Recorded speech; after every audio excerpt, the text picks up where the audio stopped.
పుష్ప 1లో కనిపించారు.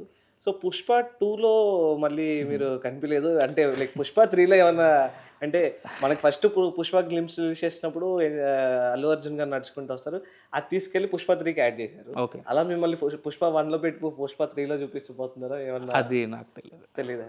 No idea. So Pushpa 1లో అండి పుష్ప 2లో లేకపోవడానికి రీజన్ ఏమన్నా?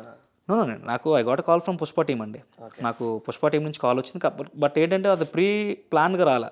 అంటే నాకు సడన్గా నాకు డే ఆఫ్టర్ టుమారో నుంచి నాకు డేట్స్ కావాలి, ఒక 1 వీక్ అప్పుడు నేను కొంచెం బిజీ షెడ్యూల్లో ఉన్నా వేరే మూవీలో. అది మేజర్ సీక్వెన్స్ అంతా నావే జరుగుతున్నాయి. పుష్ప లాంటి పెద్ద సినిమాలో చెయ్యాలి అని నాకున్నా కూడా అక్కడ ఆ సినిమా డ్యామేజ్ అవుతుంది.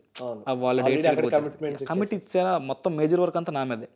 ఇన్ కేసు అక్కడ నేను వాళ్ళని అడ్జస్ట్మెంట్ అడిగి వచ్చినా కూడా ఆ సినిమా అండ్ ఆ టీం మొత్తం డ్యామేజ్ అయిపోద్ది. మంచి సెట్ చేసిన సినిమా అది కమిటీ కుర్రాలే. ఓకే, సో పుష్ప కాలేజ్ మీరు కమిటీ కుర్రాల డేట్స్లో ఉన్నాను, అవుట్డోర్. అది major character, major character. But అది పర్మిషన్ అడిగి ఎంత చేసినా చేసే ఛాన్స్ ఉన్నా కూడా మొత్తం ఆ సెట్ అంతా డిస్టర్బ్ అయిపోద్ది.